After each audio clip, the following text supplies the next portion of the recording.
오늘의 말씀은 누가복음 11장 2절에서 4절 말씀입니다. 예수께서 이르시되 너희는 기도할 때에 이렇게 하라. 아버지여, 이름이 거룩히 여김을 받으시오며 나라가 임하시오며 우리에게 날마다 일용할 양식을 주시옵고 우리가 우리에게 죄 지은 모든 사람을 용서하오니 우리 죄도 사하여 주시옵고 우리를 시험에 들게 하지 마시옵소서 하라. 아멘. 작년 12월 우리나라 통계청에서 발표한 자료에 의하면 문을 열고 1년을 버티는 식당이 10개 문을 열면 6개 정도밖에 되지 않는다, 이런 통계 발표가 있었습니다. 똑같이 시작을 해도 성공하는 식당이 있는 반면에 잘 안 되는 식당도 많습니다. 무엇이 식당의 성공과 실패를 결정지을까? 해전대학교 호텔조리학과 강병남 교수가 작년 3월에 자신의 책에서 음식점이 성공하려면 몇 가지 선제 조건이 있어야 되는데, 우선은 밝은 서비스를 해야 된다. 두 번째, 판매 전략을 세워라. 그러니까 잘 되는 음식점 가면 사람들이 요것도 먹고 싶고 요것도 먹고 싶고 이렇게 패키지로 묶으면 더 쌀 수 있으니까 뭐 요거 같이 먹어야지, 뭐 이런 전략들도 필요하고, 또 손익 잘 관리해라, 뭐 이런 충고를 했습니다. 그런데 다 소용없죠. 진짜 중요한 건 뭘까요? 음식이 맛있어야 됩니다. 식당이 아무리 예쁘고 서비스가 좋고 전략이 좋아도 맛이 없으면 안 갑니다. 그러나 좀 허름하고 그리고 뭐 좀 가기 불편해도 맛만 있으면 그 집은 대박이 난다고 합니다. 식당은 맛있어야 되고 미용실은 머리를 잘해야 됩니다. 기도도 마찬가지입니다. 우리가 기도할 때 뭐 정성을 다해서 옷을 경건하게 입고 감동적인 표현을 쓰고 그래도 잘못된 걸 구하면 아무 소용이 없어요. 기도를 아무리 오래 하고 많이 하고 어디에서 하고 이게 중요하지만, 정말 중요한 건 기도를 구하면 안 되는 걸 구하고 앉아있고 꼭 구해야 될 내용을 못 구하고 있으면 음식점에 맛없는 음식을 만들어 놓고 잘 되기를 기다리는 거하고 똑같다는 거예요. 기도에 있어서 중요한 건 뭐냐? 바른 것을 구해야 돼요. 뭘 기도해야 되느냐 우리가 도대체?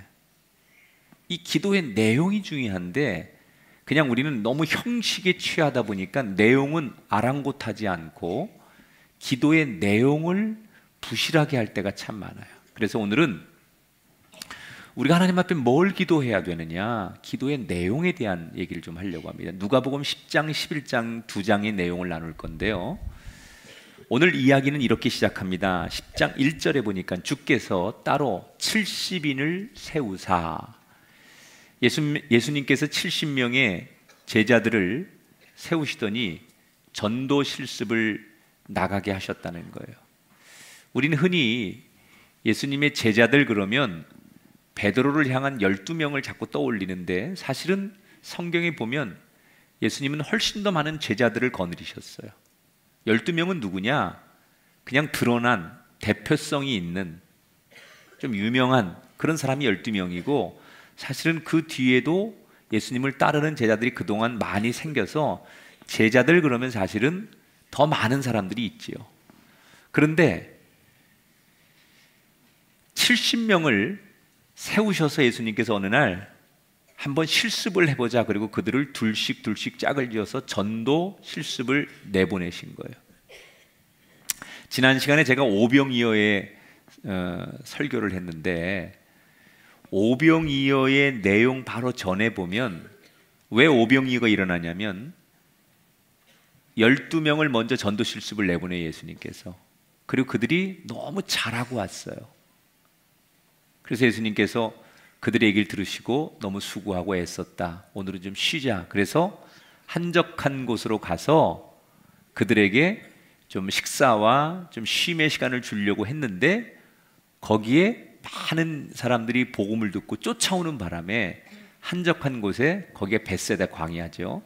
그 광야에 너무 많은 사람들이 모이다 보니 말씀 전하다가 결국은 때가 돼서 예수님께서 할 수 없이 먹을 걸 해결해 주려고 하다가 기도하셔서 오병이어의 기적이 일어나게 된 거예요. 그러니까 사실 오병이어의 기적은 어떤 그 준비된, 예고된 것이 아니라 그 자리에서 즉흥적으로 일어난 사건이었는데, 그 원인은 12명의 제자들이 전도 훈련을 하고 잘하고 돌아왔기 때문에 거기에 모였던 거죠.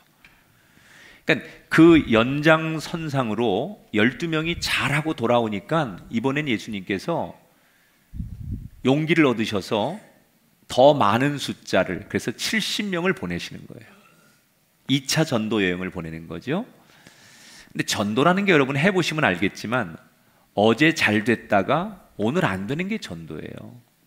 참 제일 힘든 게 전도예요. 전도를 보통 우리가 일선에서 영적 싸움이라고 하거든요. 전쟁터라고 그러잖아요. 그러니까 이게 현장에서 부딪히는 게 제일 어려운 거거든요. 뒤에서 기도하고 봉사하고 뭐 이런 분들은 이것도 섬김이고 봉사지만 사실 하나님의 일을 하는데 제일 어려운 건 현장으로 투입되는 거예요. 그래서 선교사들이 참 고되고 선교사들이 존경스러운 것은 일선으로 나가는 거니까. 여러분, 그 기업도 현장에서 고객을 그 대하는 자리가 제일 중요한 거고, 전쟁터도 직접 현장에서 부딪히는 사람들이 제일 중요한 거거든요. 그러니까 전도도 마찬가지거든요. 그래서 이게 이제 70명이 파송을 받는데, 이 70명 가운데 대부분은 전도를 한 번도 해본 적이 없는 사람들이에요. 그러니까 예수님 걱정이 되니까 이 70명을 내보내기 전에 몇 가지 당부를 하십니다. 거기 몇 가지 중요한 게 있어요. 우선 전도하러 나가는 사람이 내 수중에 돈이나 또는 뭐 먹을 거나 잠잘 것 이런 것이 준비되지 않았다고 해서 걱정하지 말아라, 이렇게 얘기를 해요, 예수님께서. 이건 하나님의 일을 하는 사람들에게 주시는 예수님의 가르침이에요. 왜 가진 게 없다고 걱정하지 말아라, 예수님 그렇게 말. 하나님의 일을 하는 사람은 너무 내가 돈 계산하고 뭐 어떻게 살아야 되나 이런 거 하면 그건 하나님의 일이 아니다. 제가 우리 후배들에게 요즘 그런 얘기 많이 하는데, 이 딜레마입니다. 요즘 우리 후배 목사님들 중에는 이중직을 가지고 계신 분들이 많아요. 현실적으로 어려우니까 대리 운전하시는 분, 또 뭐 알바 하시는 분, 뭐 심지어 뭐 낮에는 출근하고 주말에 와서만 교회 사역을 하시는 분. 이게 현실이니까 참 어렵게 목회하시는 분들이 참 많습니다. 근데 이제 이게 현실이긴 한데, 또 한편에서는 우리가 두 가지 중에 하나를 선택해야 되지 않느냐. 정말로 애초부터 내가 그 돈을 벌어야 하고 그런 거를 해야 된다면 아예 목회자가 아닌 평신도로서 직장 생활을 하거나 비즈니스를 하거나 그러면서 그 일에 좀 충실하고, 이 목회는 목회하는 사람들이 해야 돼. 뭐 이런 여러 가지 반론들이 좀 있습니다. 이게 뭐 닭이 먼저냐 계란이 먼저냐, 사실 어떻게 정답은 없습니다만 참 고민이 됩니다. 제가 우리 후배들한테 이걸 뭐 어떻게 지침을 줘야 될까, 어떻게 해라고 해야 될까 걱정이 참 많아요. 근데 사실은 하나님의 일을 하는 사람들의 가장 중요한 자세는, 내가 주머니에 가진 게 없다고 뭐 노후가 보장되지 않았다고 걱정하지 말아라. 그게 주님의 가르침의 성경대로라면. 왜 이런 가르침을 주셨냐면, 하나님의 일을 하는 사람에게 제일 중요한 믿음은 어떤 거냐면 하늘의 예비하심을 기대하라는 거예요. 하나님께서 준비해 주신다. 이 믿음이 없으면 절대 복음을 전할 수 없어요. 내가 먹을 것이 없고 오늘 가서 잘 곳이 없을지라도 복음을 들고 가는 그곳에 하나님께서 미리 내가 먹을 것, 잘 것, 그것을 예비해 놓으실 것을 믿고 가라는 거예요. 그런 뜻에서 예수님께서 가진 것이 없다고 걱정하지 말아라. 두 번째, 길에서 복음을 전하는 사람은 아무나 보고 인사하지 말아라, 이런 얘기예요. 이게 무슨 얘기냐면 복음을 전하러 가는 사람은 이 신분이 공적인 일이기 때문에 사적인 일에 매이지 말라는 거예요. 그러니까 복음을 전한다는 것은 내가 나를 위한 것이 아니라 하나님을 위해서 예수 그리스도를 전하는 거기 때문에 이거 공적인 업무거든요. 그런데 이 공적인 업무를 하는 사람이 사사롭게 가서 친구 만나가지고 이웃 만나가지고 야 잘 있냐? 차나 한잔 할래? 뭐 이러고 사사로운 감정에 매이면 그것은 복음을 전하는 사람의 자세가 아니다. 그래서 그런 뜻으로 얘기하는 거예요. 그러면서 가서 뭐라고 해요? 병자들을 고치고 복음을 전해라. 뭐 이런 이제 예수님이 당부를 몇 가지 하십니다. 그리고는 2명씩 짝을 져서 35개의 조로 각 마을마다 전도대원들을 파송하는 거예요. 그리고 며칠 뒤에 그들이 미션을 수행하고 돌아옵니다. 예수님 궁금할 거 아니에요. 처음 나간 이 사람들이 과연 무슨 일이 있었을 거고 얼마나 잘했을 거고 어떤 결과물을 가져올까 궁금해요. 그런데 제자들이 하나같이 35개의 조가 예수님께 돌아오는데 상기된 표정으로 흥분을 하면서 오는 거예요. 이게 무슨 얘기냐? 잘 됐다는 거예요. 와가지고 뭐라 그러냐? 똑같은 얘기를 하는 거예요. 선생님이 하는 그대로만 했는데, 예수님이 하는 그대로를 했는데 귀신이 떠나가고 병자들이 고침을 받았습니다. 한마디로 대성공을 거뒀다는 거예요. 여러분, 여기서 중요한 거, 선포하니까 예수님의 하는 모습을 제자들은 그동안 지켜만 봤어요. 예수님이 선포하고 병자를 고치고 복음을 선포하는 거, 이걸 지켜만 봤었어요. 그때는 제자들의 것이 아니었어요. 그런데 이제는 제자들이 나가서 예수님처럼 똑같이 예수의 이름으로 질병을 꾸짖고 흑암을 꾸짖고 가난을 꾸짖고 선포했더니, 복음과 기도를 선포했더니 어떻게 됐다고요? 예수님이 하신 것처럼 질병이 떠나가고 귀신이 떠나갔더라. 그러니까 복음과 기도에 있어서 중요한 건 선포돼야 된다는 거예요. 그러니까 마음으로 듣는 것만 가지고는 안 되는 거예요. 듣고 그렇구나 라고 깨닫는 거 가지고는 안 돼요. 그것은 예수님이 하는 걸 지켜보는 제자들과 똑같은 거예요. 자기들이 직접 마을에 가서 선포했어요. 예수님이 하는 그대로 병자를 향하여 안수하고 거기에 천국이 가까웠다고 예수님 믿으라고 선포를 했어요. 용기 있게. 그 선포했더니 기적이 일어난다는 거예요. 여러분, 오늘 여러분의 입술에 선포가 시작되길 바랍니다. 여러분의 인생을 향하여, 여러분의 가정을 향하여, 여러분의 삶을 향하여, 여러분의 불안한 미래를 향하여 여러분 입술이 선포되기 시작되길 축원합니다. 입이 열릴 때 신앙은 떨어지는 거예요. 그래서 이 선포라는 게 굉장히 중요한 거예요. 이게 자기에게 적용이 되면 자기가 마음이 굉장히 힘들고 불안하고 어려울 때 자기에게 선포하는 거예요. 생각으로 머무는 게 아니라 내 마음속에 나를 불안하게 하는 이건 뭐지? 나를 이렇게 힘들게 하고 내 마음을 요동치게 하는 이런 감정은 뭐지? 예수 이름으로 명하노니 내게 평안이 있을지어다. 이렇게 선포하는 거죠. 부모가 자녀를 향하여 자녀들을 그 아침에 학교 가고 또 내지는 자녀들이 이렇게 나가는 모습을 보면서 선포하는 거예요. 하나님, 저 자녀와 동행하셔서 성령이 운행하시는 자녀 되기를 기도합니다. 이렇게 선포하는 거예요. 그럴 때 여러분, 성경에 나온 대로 귀신이 떠나가고 병들이 고침을 받고 마음의 우울함과 절망과 불안이 떠나가는 일이 일어나게 될 줄 믿습니다. 제자들이 복음을 선포하니까 무기력했던 사람들이 희망을 갖고 제자들이 전한 복음의 철옹성 같은 악의 세력들이 막 떨어져 나가는 것을 제자들이 경험하니까 흥분할 수밖에 없는 거예요. 여러분에게도 그런 기적이 일어날지어다. 예수님 그런 얘기를 듣고 보니까 얼마나 기뻐요. 뿌듯하잖아요. 내 제자들이 내가 가서 가르친 그대로 해가지고 좋은 결과를 가져 돌아오니까 예수님 그 얘기를 들으면서 너무너무 기쁜 거예요. 그러면서 예수님께서 다시 한번 수고한 제자들에게 약속을 하시지요. 10장 19절 말씀 시작.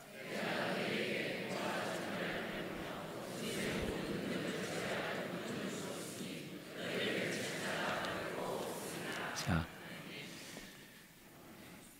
제자들이 자기들이 나가서 엄청난 일을 하고 돌아와서 정말 뭐라도 된 것처럼 너무 기뻐하니까 예수님이 다시 그들에게 수고했다고 말씀하시면서 내가 너희들에게 이럴 능력을 줬으니 너희들 이 능력대로 살면 된다, 이렇게 말씀하시는 거예요. 그리고 나서 곧바로 예수님께서 한마디를 더 붙이십니다. 내가 너희들에게 뱀과 전갈을 밟을 능력을 줬으니 그 능력대로 너희들 그렇게 앞으로 평생 행하고 살면 되는데, 그러나 너희들이 너무 이거에 지금 보이는 현상에 흥분하면 안 된다. 그러면서 20절에 예수님이 제자들에게 당부하는 추가의 말씀이 있었어요. 20절을 읽어보겠습니다. 그러나 귀신들이 너희에게 항복하는 것으로 기뻐하지 말고 너희 이름이 하늘에 기록된 것으로 기뻐하라.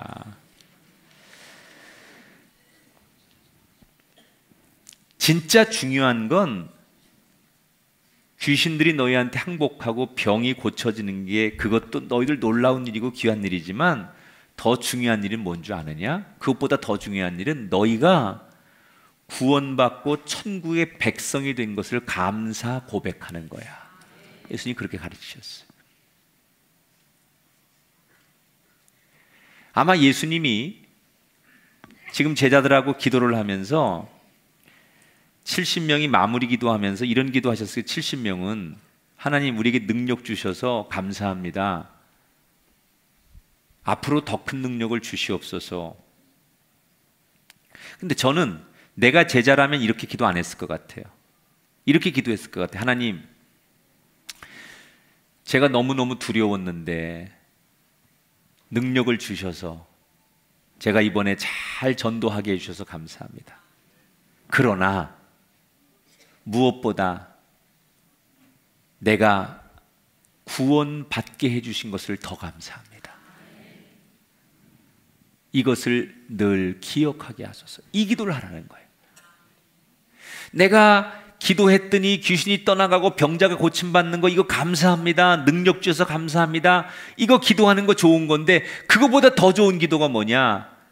그런데 그것보다 나에게 더 감사한 일은 내가 구원받은 것을 감사합니다. 그러니까 예수님이 성도들이 그리스도인들이 해야 될 첫 번째 기도가 뭐냐? 감사기도예요. 감사기도. 여러분 기도에 있어서 처음은 뭘 기도해요? 하나님을 찬양하는 기도. 우리가 보통 개인 기도든 대표 기도든 어떤 기도를 할 때 기도의 폼이 있는데 가장 첫 번째는 하나님을 찬양하는 거예요. 그래서 야훼 하나님, 천지를 창조하신 하나님, 아니면 살아계신 하나님, 역사를 주관하시는 하나님, 하나님을 부르죠. 우리가 하나님을 부르는 거예요. 그 다음에 뭐냐? 감사하는 거예요. 기도는. 근데 그리스도인이 무슨 감사 기도를 드려야 되느냐? 날 구원하심을, 내가 하나님의 자녀가 되었음을 늘 감사하는 기도를 드리라는 거예요. 그러니까 이 기도는 내가 인생이 잘 풀려서 잘 될 때도 이 기도는 늘 해야 돼요.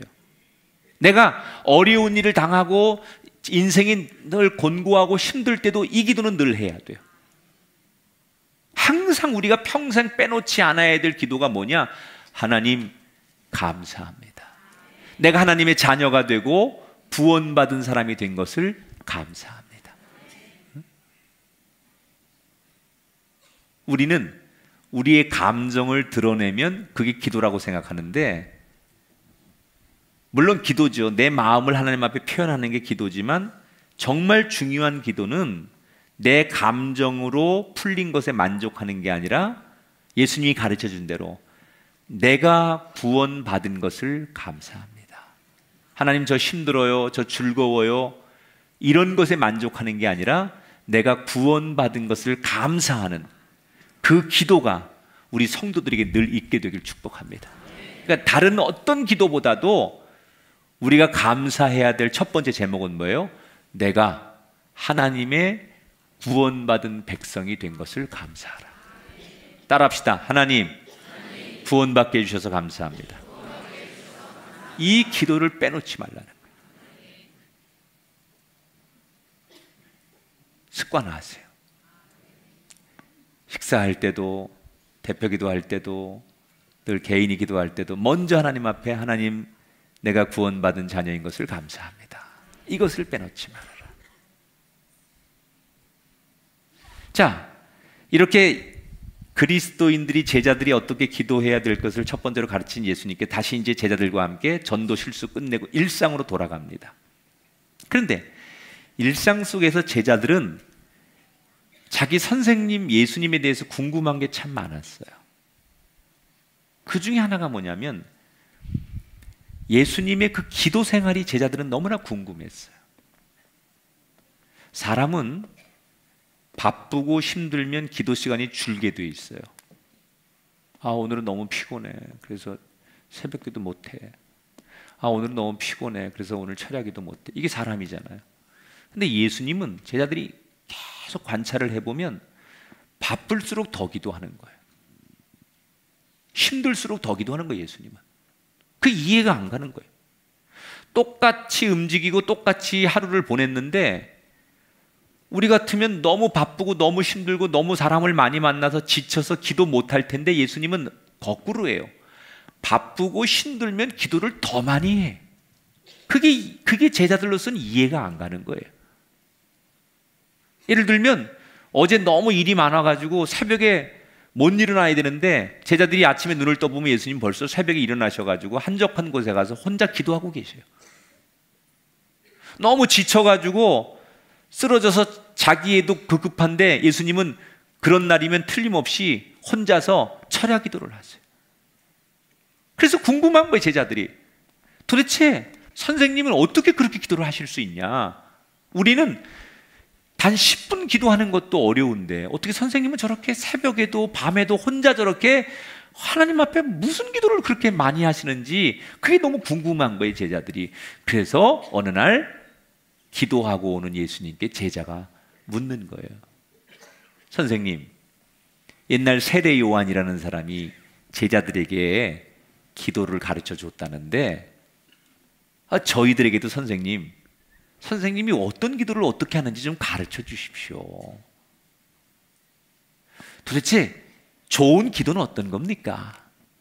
선생님 무슨 기도하는지 그 기도하는 것 좀 가르쳐 주세요. 이렇게 부탁을 하는 거예요.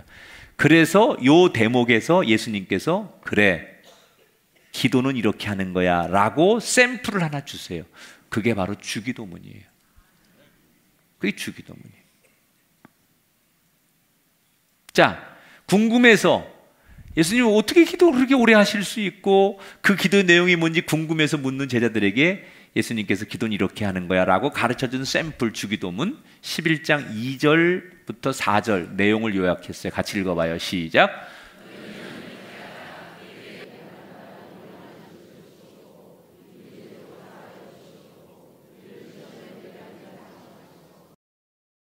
일용할 양식을 달라고 기도하고 죄도 사하여 달라고 기도하고 또 시험에 들지 않게 해달라고 기도하고 이 주기도문에 나오는 거잖아요.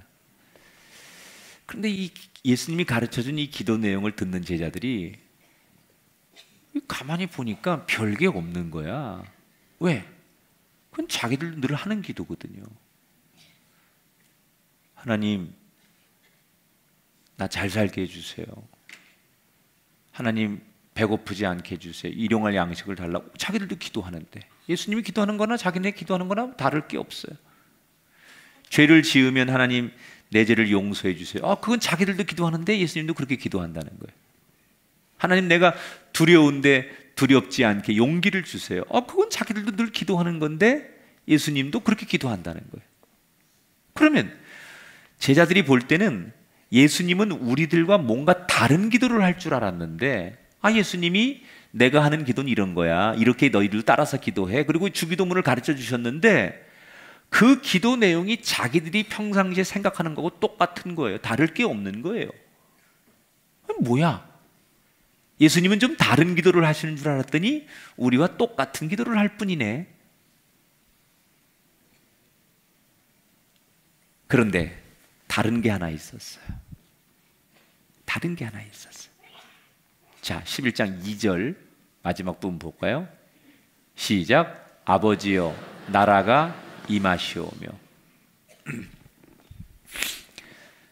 기도가 어렵다고 하는 분들이 있어요. 기도가 왜 어려울까요?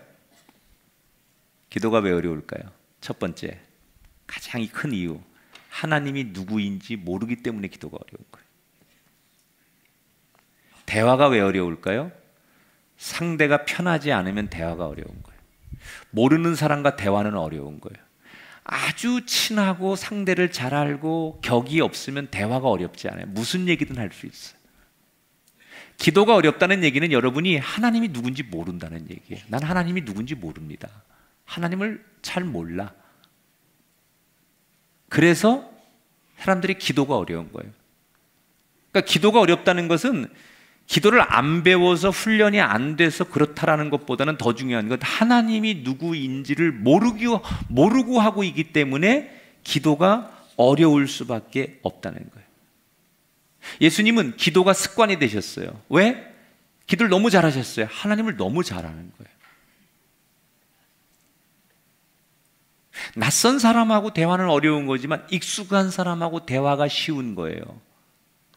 하나님이 누구인지를 알면 그때부터 기도는 쉬워지는 거예요. 그런데 주기도문에서도 그렇고 지금 여기 2절에서도 똑같은 얘기, 똑같은 단어가 나와요. 하나님을 뭐라고 부르라고 하느냐? 하늘에 계신 우리 아버지요. 여기도 지금 아버지의 나라가 임하시오며. 여러분, 하나님을 아버지로 불러라. 누구인지, 하나님이 누구인지 정확하게 생각하고 알고 부르면 기도는 반은 성공하는 거예요. 그런데 하나님이 우린 그냥 신 중에 하나, 아주 무서운 우리를 심판하시고 잘하면 칭찬받고 잘못하면 징계받는, 어디 있는지 모르지만 존재하는 그런 무서운 심판자의 하나님으로 막연하게 생각하는 거예요. 예수님은 하나님을 어떻게 생각하라고 가르쳤느냐? 하나님을 아버지라고. 이건 아람어로 가면 아빠, 그런 얘기예요. 그런 얘기예요. 아버지, 아버님, 전상서, 그게 아니라 사실 이 주기도문에 나오는 이 단어는 그냥 아이들이 부르는 아빠, 친근한 자기 아버지를 부르는 호칭이에요. 여러분, 제가 주기도문 강의할 때도 그런 얘기를 했는데, 우리가 기도의 첫머리에 하나님, 하늘에 계신 나의 아버지라고 이 부르는 이 첫 부름이 너무 중요한 거다. 왜? 내가 하나님을 아버지라고 부르는 순간 나는 뭐가 되냐? 자녀가 되는 거예요. 하나님 아저씨, 그럼 남남이 되는 거죠. 이게 굉장히 중요한 얘기거든요. 이게 지금 제가 주기도문을 다시 설명할 수는 없기 때문에 제 책에 있어요. 서점 가서 오늘 주기도문 제가 쓴 책 사서 읽어보세요. 거기 다 이런 내용을 제가 써놨어요. 아버지라고 부르는 이 호칭이 왜 중요하냐? 왜 예수님께서 하늘에 계신 우리 아버지라고 부르게 했느냐? 아버지라고 부르는 그 순간 나는 하나님의 자녀가 되는 거예요. 내가 그 관계 설정을 만들어내는 거예요. 굉장히 중요한 거예요. 근데 여기 지금 2절에 아버지의 나라가 임하시오며, 하나님을 아버지라고 부르는 사람이 하는 게 기도예요. 그러니까 여러분, 무당이 하는 건 기도가 아니에요. 그걸 기도라고 하면 안 돼. 그리스도인이 하는 거, 그리스도인이 하나님을 아버지라고 부르면서 하는 기도 위에는 기도가 아니에요. 엄밀히 말하면 그건요 기도가 아니죠. 뭐 어디 가서 그냥 우리가 보통 그렇게 큰 의미에서 그걸 기도의 형식으로 취하는 거지, 기독교가 성경이 말하는 기도라는 것은 뭐냐? 하나님을 아버지라고 부를 수 있는 그리스도인만 하는 게 기도예요. 그러니까 여러분, 우리는 하나님을 아버지라고 부르면 우리는 기도하는 거예요. 그러나 술 먹고 뭐 이렇게 술 취해가지고 하늘이시여 나를 좀 왜 이렇게 피곤하게 하십니까? 제발 나를 좀 행복하게 해주소서. 이건 기도가 아니라는 거예요. 무당한테 가서 부적 가지고 뭐 울며 불며 100번 잘하고 1000번 잘한다고, 그건 기도가 아니라는 거예요. 성경이 말하는, 예수님이 말하는 기도라는 것은 그리스도인이 되어서 하나님을 아버지라고 부르는 사람이 드리는 걸 기도라고 하는 거예요.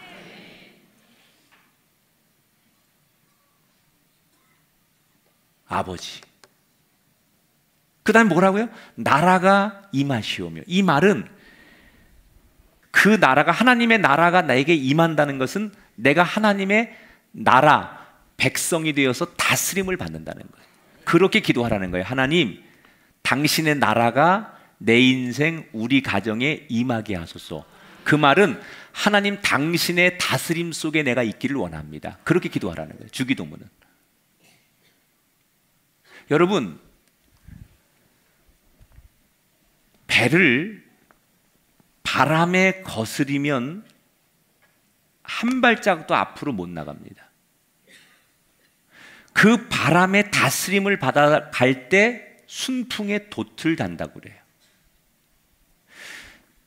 제 인생의 좌우명 가운데 늘 그런 얘기 전 많이 하는데, 어려운 일을 만난 사람에게 너 그 바람과 맞서 싸우지 말아라. 지금 네가 그 가난과 지금 억울함과 너에게 닥친 가정의 그 어려움 앞에 인간의 힘으로 맞서려고 하지 말고 그때는 엎드려라.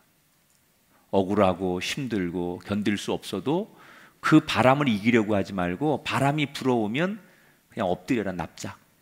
그리고 그 바람이 지나가면 다시 일어나서 훌훌 털고 다시 걸어가라. 그게 인생이어야지 어떻게 하든지 내 야망과 내 계획과 의지로 그 바람과 맞서 싸워보려고 할수록 인간은 초췌해진다. 그래서 우리가 때로는 바람에 맞서면 안 될 때가 있는데, 그 바람의 다스림을, 우리 자연의 다스림을 받아야 되는데 우리가 맞서는 거죠. 이겨보려고 까짓건 네가 이기나 내가 이기나. 어떻게 우리가 바람을 이겨요? 어떻게 우리가 질병을 이기고 가난을 이겨요? 어떻게 우리 인생의 불행을 우리가 이겨요? 마음대로 할 수 있어요? 할 수 없는데도 불구하고 우리는 그것과 싸워서 이겨보려고 한다는 거예요. 그래서 예수님이 뭐라고 말하느냐? 하나님 다스려 주세요. 나를 다스려 주세요. 우리 가정을 다스려 주시고 내 인생을 다스려 주세요. 내 야망이나 내 생각이나 내 계획을 가지고 하나님의 뜻을 거스리는 인생이 아니라, 하나님이 나에게 원하시는 내 생각과 달라도 하나님이 다스리고 하나님의 나라가 임하여 하나님이 이렇게 원한다면 내가 그 다스림 속에 순종하는 인생이 되게 해주세요라고 자기를 위해 기도하라는 거예요. 다스림을 위해 기도해라.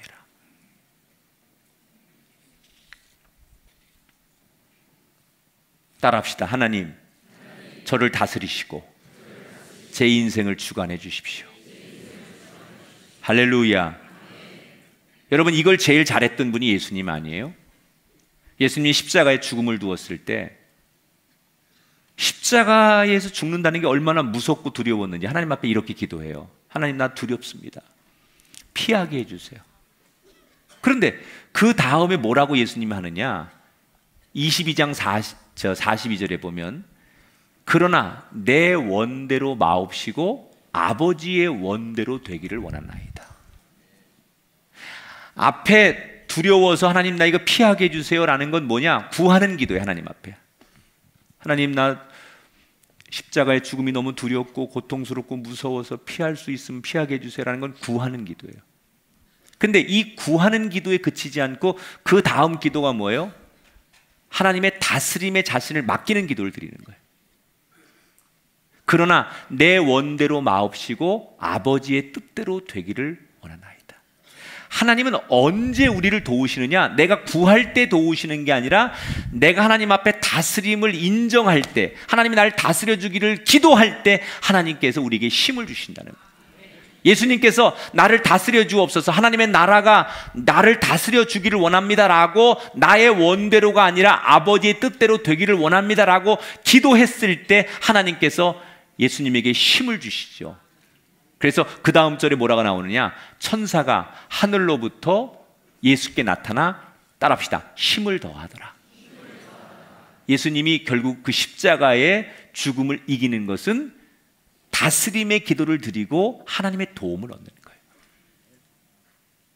우리는 하나님 앞에 하나님 나 이거 필요해요, 저거 필요해요, 이렇게 외치고선 난 오늘 기도 많이 했어, 이렇게 만족하고 있어야 되는데 이젠 달라지라는 거예요. 무슨 기도를 드리라고요? 하나님 저를 다스려 주세요.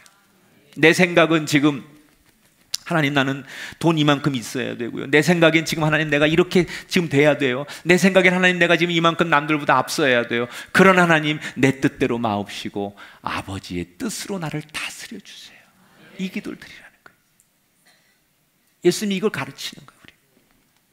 인간의 욕망만을 표출하는 기도는 아주 어린아이 같은 기도지만 예수님이 우리에게 가르치는 기도는 하나님의 나라가 임하시며 당신의 다스림, 당신의 통치하심, 당신의 주권 아래 내가 있는 양이 되게 하옵소서.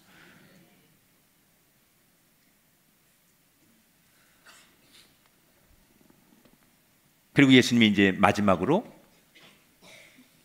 어떤 자세로 기도해야 되는지, 자 11장 9절로 가볼게요. 이제 어떤 자세로 기도해야 되는지 따라합시다. 구하라, 찾으라, 문을 두드리라. 따라합시다. 구하라, 찾으라, 두드리라. 잘 아는 내용이에요. 자, 예수님 여기서 이제 어떤 자세로 기도하는 거냐? 구하고 찾고 두드려라. 그래서 이제 비유가 나오죠. 이 뒤에 늦게 손님이 찾아왔는데 옆에 친구한테 가서 밤늦게 양식을 꿔달라고 그러고 뭐 그런 비유를 하신 얘기가 뭐냐면, 하나님 앞에는 필요한 게 있으면 한밤중이라도, 답답한 일이 있으면 어색한 관계라도 상관없다. 필요한 걸 도와달라고 구해야 가서 찾는 것처럼 그런 마음으로 기도해라, 그 얘기예요. 근데 여기서 정말 중요한, 구하고 찾고 두드리라는 말 속에 정말 중요한 키포인트가 있어요. 그게 뭐냐? 간절해야 된다는 거예요. 간절해야 돼요. 기도는 간절해야 돼요. 그러니까 우리는 되게 기도의 분량을 채우는 거에 관심을 갖는데, 분량이 아니라 여러분 기도의 질량이 중요한 거예요. 그게 간절함이에요. 간절함 없이 나는 100일 기도를 했어, 나는 며칠 릴레이 기도를 했어, 오늘 몇 명이 모여서 기도했어, 이거는 여러분 분량이에요. 분량. 질적인 질량의 기도는 어떤 거냐면 간절해야 된다는 거예요. 구하고 찾고 두드려라, 이 말은 간절하게 하라는 거예요. 그런데 우리가 하나님 앞에 간절하게 기도하고 구하고 찾고 두드리면 하나님께서 우리에게 응답을 해주시는데, 간절해야 될 것 중에 최고 간절한 게 뭐냐? 뭘 간절하게 우리가 구해야 되느냐? 그 힌트를 13절에 예수님께서 가르쳤어요. 정말 우리가 기도하면서 이것만큼은 꼭 하나님 앞에 간절히 구해라 라고 예수님께서 제자들에게 가르쳐 주신 기도의 내용이 뭐냐? 13절에 나와요. 11장 13절 같이 읽습니다. 시작. 너희가 악할지라도 좋은 것을 자식에게 줄 줄 알거든 하물며 너희 하늘 아버지께서 구하는 자에게 성령을 주시지 않겠느냐. 따라합시다. 성령을 주시지 않겠느냐. 하나님께서 우리에게 최고로 주고 싶어하는 게 뭐냐? 우리는 하나님 앞에 요거를 우리는 구할 수 있어요. 근데 진짜 하나님 입장에서, 주시는 하나님 입장에서 기도의 응답으로 최고로 주고 싶어하는 게 뭐냐? 성령을 선물로 주고 싶어한다. 성령을.